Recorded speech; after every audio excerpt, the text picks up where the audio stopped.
छठ पूजा एक महापर्व है और ये महापर्व पूरे भारत में बड़ी धूमधाम के साथ बनाया जाता है। दिवाली के कुछ दिनों के बाद ही छठ पूजा की तैयारियां शुरू हो जाती हैं। वैसे जहां बड़े लेवल पे होती हैं, कुछ महीनों पहले तैयारियां शुरू हो जाती हैं। तो आज हम मौजूद हैं नरेला इलाके में और छठ पूजा समिति से भी कुछ लोग हमारे साथ मौजूद हैं। इनसे जानते हैं इस बार क्या छठ पूजा होगी या नहीं होगी। विनीत जी, ये बताइए, आपकी जो छठ पूजा है यहाँ सबसे बड़ी होती है इलाके में और लाखों लोग यहाँ पर आते हैं। इस बार क्या प्रावधान रहेगा, छठ पूजा होगी या नहीं होगी? देखिए, सबसे पहले तो ये भगवान सूर्य की पूजा है, छठ पूजा है। छठ पूजा तो होगी ही होगी, किसी भी हालत में, कोरोना रहे या ना रहे, सरकार की तरफ से कुछ मदद मिले या ना मिले, छठ पूजा होगी, हर हालत में होगी। यदि सरकार व्यवस्था करती है तो बृहद रूप में बड़े अच्छे तरीके से होती है, और यदि सरकार व्यवस्था नहीं करेगी तो आयोजक अपने बल पे करेंगे। और यदि आयोजक भी नहीं करेंगे, ऐसी कोई विडंबना, ऐसी कोई स्थिति परिस्थिति आती है तो माताएं बहनें अपनी घर में करेंगी। छठ पूजा रुकने वाली त्योहार नहीं है, ये त्योहार होगी।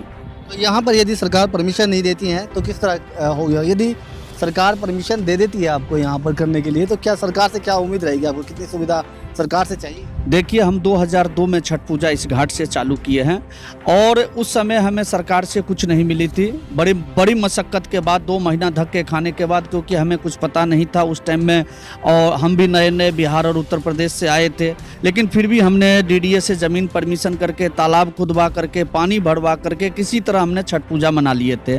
और अब 2005 या 6 से दिल्ली सरकार यहाँ पे सारी व्यवस्था करती आ रही है, यानी परमिशन। जो सबसे बड़ी बात है कि परमिशन भी अब जमीन की दिल्ली सरकार ले रही थी। पानी की व्यवस्था, तालाब बनवाना, टेंट लगाना, लाइट लगाना, ये सारी व्यवस्था दिल्ली सरकार करती थी।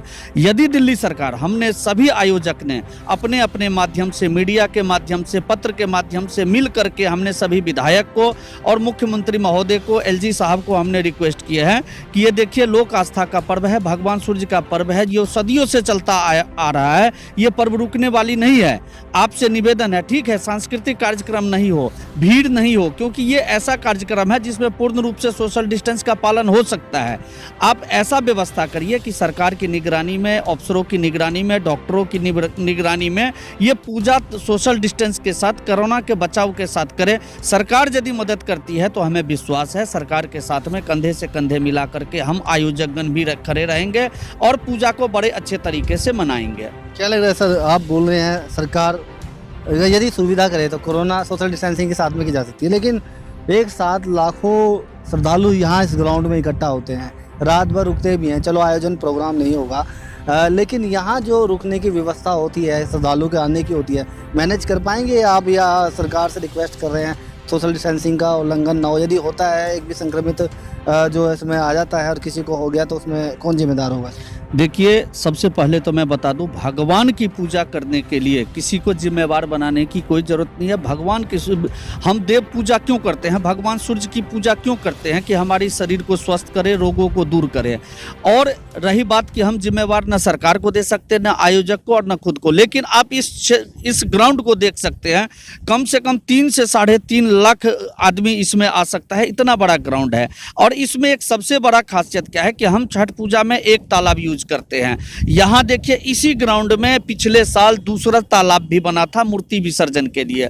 हमने सरकार से पत्र लिख करके निवेदन किए हैं कि यदि दोनों तालाब को बना दिया जाए तो जो भीड़ है वो 2 वार्ड में बढ़ जाएगा। तीसरी बात, हमने एक प्लान बनाए हैं, सोसाइटी ने मिल करके, हम लोगों ने, जो हमारा टीम है 150 आदमी का, हमने एक प्लान बनाए हैं कि देखिए, छठ पूजा का समय हम निर्धारित करेंगे, क्योंकि हमारे यहाँ भीड़ ज़्यादा है। ये कोई यमुना नदी या मुनक नहर तो है नहीं, यहाँ पे क्या है, ये आर्टिफिशियल तालाब है। तो हम करेंगे क्या कि जो व्रतधारी आएंगे उनका टोकन बांटेंगे, सीरियल नंबर, सरकार का गाइडलाइन है 6 फुट पे, तो हम 6 फुट पे ही बैठाएंगे। यानी 2 तालाब को मिला करके एक राउंड में यदि हमें 150 आदमी की पूजा होती है तो हम 6 राउंड कराएंगे, 7 राउंड कराएंगे, 8 राउंड कराएंगे 2 बजे से। और जो हमारा बहुत बड़ा ग्राउंड है उसका हम यूज करेंगे कि लोगों को वहां पे वेटिंग कराएंगे, दूरी दूरी के केबिन बनाएंगे, ABCD करके ऐसे करके दे देंगे। भाई 10 श्रद्धालु वहां रुकेंगे, 20 श्रद्धालु वहां रुकेंगे, 30 श्रद्धालु यहाँ रुकेंगे। एक राउंड की पूजा खत्म हुआ, दूसरे राउंड की पूजा चालू होगा, तीसरे राउंड का पूजा चालू होगा। जो माताएं बहनें जल में खड़ा होकर के भगवान सूर्य को अर्घ देते थे, पानी में वो खड़े रहेंगे। और अर्घ उनका हट जाएगा, दूसरे का अर्घ लग जाएगा। यानी ऐसे तरह से कुछ हमने माताओं बहनों से भी जो व्रतधारी हैं उनसे हमने निवेदन किए हैं कि देखिए आपको थोड़ा सा समय के साथ में कोरोना महामारी के समय में आपको थोड़ा सा कंप्रोमाइज़ करना पड़ेगा। वो भी मानने के लिए तैयार है कि हाँ यदि परमात्मा ने ऐसा रोक दिए हैं तो उससे बचाव के लिए हम भी कंप्रोमाइज़ करेंगे। यार मैं आपकी बात से सहमत हूँ। आप लोगों ने बताया यहाँ पर ग्राउंड बनाए में जो है अलग अलग केबिन बनाए जाएंगे, लोगों को रोका जाएगा, थर्मल स्कैनिंग होगी, आप उसमें टोकन भी बांटेंगे।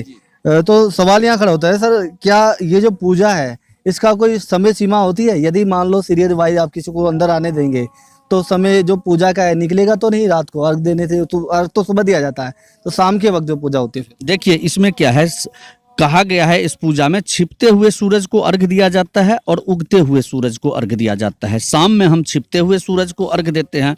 तो छिपना, यदि आप एक एग्जैक्ट टाइम नहीं ले सकते, भगवान सूर्य जब छिपते हैं तो छिपने में भी इनको 1 से सवा घंटे का टाइम होता है।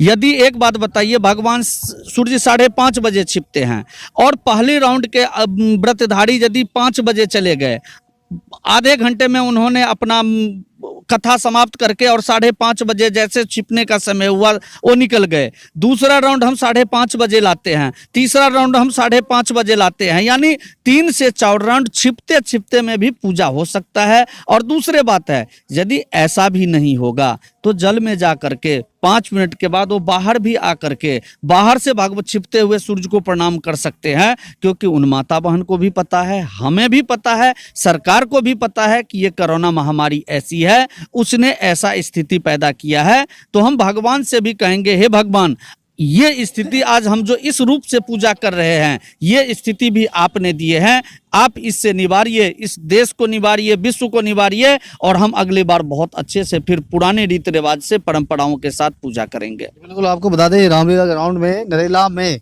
यहाँ छठ पूजा हर वर्ष लगातार पिछले कई वर्षों से होती आ रही है और लाखों लोग यहाँ पर एक साथ आते हैं, जो श्रद्धालु होते हैं, पूजा करते हैं और जाते हैं। लेकिन इस बार थोड़ा चेंजिंग रहेगा। यदि यहाँ परमिशन सरकार देती है तो विनय जी का कहना है, जो संस्थापक है उनका कहना है कि यहाँ पर लोगों के लिए तमाम सुविधाएं होंगी, लेकिन सोशल डिस्टेंसिंग के साथ में थर्मल स्कैनिंग अंदर ग्राउंड में करने से पहले की जाएगी। जो लोग हैं उनको केबिन बना के रोका जाएगा, वेटिंग दी जाएगी, टोकन बांटे जाएंगे, उसके बाद ही जहां पर जल का पड़ाव है, जहां पर पूजा होनी है, वहां पर एंट्री होगी। और साथ ही इनका ये भी दावा है कि जो लाखों लोग हैं उनको 1 से 1.5 घंटे के अंदर अंदर सूर्य देवताओं को अर्घ दिलाकर पूजा को भी कराएंगे। अब देखने वाली बात होगी किस तरीके से होगी। फिलहाल ये जो छठ पूजा का पर्व है पूरे भारत में बड़ी धूमधाम से मनाया जाता है, क्योंकि ये सबसे बड़ी पूजा मानी जाती है। अब देखने वाली बात होगी सरकार इनकी मदद कैसे करती है, जो लोग पूजा हर वर्ष यहाँ करने के लिए आते हैं उनके लिए क्या इंतजामात करती है, यहाँ की जो संस्था है वो लोगों के लिए क्या इंतजामात करती है। मैं नसीम अहमद, AA न्यूज़, दिल्ली।